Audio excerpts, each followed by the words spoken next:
When investigators pressed play on the corrupted Livestream footage, they didn't expect to watch a family's final moments unfold in real time. Nor did they anticipate the killer was someone the victims had prayed with just hours before. On a quiet Sunday morning in Maple Hollow, Missouri, the Church family's home was filled with the soft hum of gospel music and the smell of cinnamon rolls. Evelyn Church, 44, was setting the table for brunch while her husband, Mark Church, 47, tuned a borrowed webcam to live-stream their morning devotional for their small Facebook prayer group. Their children, Kylie, 16, and Sammy, 9, sat in the background laughing over orange juice. They were a wholesome family, devoted, grounded, and loved by many in their tight-knit church community. At 10:02 a.m., the Facebook Live button was mistakenly pressed. What was supposed to be a test stream ran silently in the background. No one watching realized that in a matter of minutes, a brutal slaughter would unfold. Detective Hannah Griggs was one of the first officers on the scene after a concerned neighbor, Miss Edna Blake, called 911 that evening. Edna had gone over to check on the family after they missed choir rehearsal and noticed the front door ajar. Inside, she found blood on the hallway floor and silence. The scene was horrifying. Mark was found slumped against the dining room wall, a stab wound to the chest, hands bloodied as if he'd fought to the end. Evelyn lay face down in the kitchen, the back of her skull caved in. Kylie's body was discovered in her bedroom, signs of a struggle evident in the overturned lamp and broken mirror. Sammy's body was in the upstairs bathtub, submerged lifeless, eyes wide open. But it was the blinking webcam light in the living room that caught Detective Griggs' eye.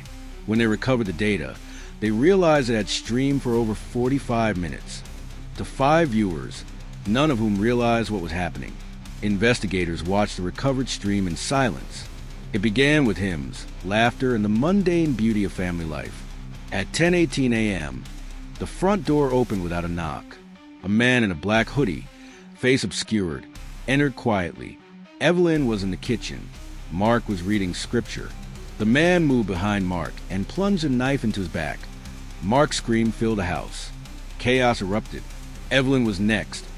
She rushed in with a frying pan and was struck in the head with brutal force.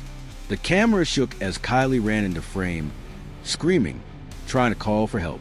The man grabbed her by the hair and dragged her off screen.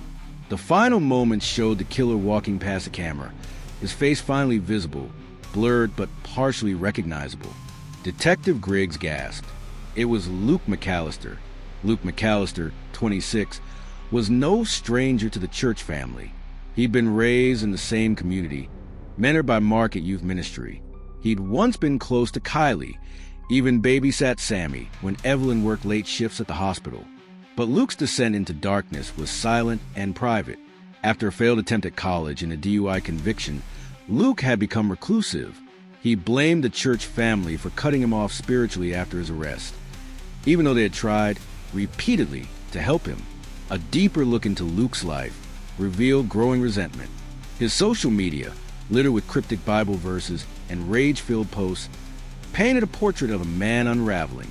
The final straw was a journal found in his apartment, filled with detailed plans for the murder. What chilled detectives most wasn't the planning. It was the fact that Luke knew the family would be live streaming that morning. The stream hadn't been accidental. Luke had turned it on. He wanted people to watch. Luke was arrested 2 days later, found sleeping in his car behind an abandoned gas station, the same knife still in the trunk. He didn't resist. When asked why he did it, he said simply, "They saw the devil in me, but I was only giving them what they wanted." In court, Luke appeared hollowed out, unremorseful. He pleaded not guilty by reason of insanity, but his detailed planning and calm demeanor during the attack painted a different picture. Prosecutors showed the jury the recovered live stream. Members of the courtroom wept openly as Evelyn screamed her husband's name. When Sammy's lifeless body was shown, even the judge had to call for recess. Luke McAllister was sentenced to life without parole. He offered no final statement. The Church family was mourned across the state. Their funerals were held in the very church where Mark once preached hope and forgiveness. Thousands attended. Their story went viral, haunting millions around the world. But for Maple Hollow, the wound never quite healed. Detective Griggs later admitted that watching that live stream changed her. It wasn't just about the crime. It was about how close evil can hide inside familiar faces, inside friends, inside faith. The stream had 5 viewers.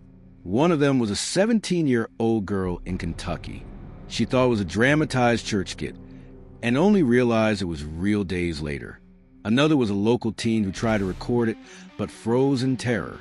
3 others left midway, assuming it was a mistake. But the footage lives on in police archives, sealed. Not because it's evidence, but because it's a warning. Even in sanctuaries, monsters can slip in unnoticed. And sometimes they press go live.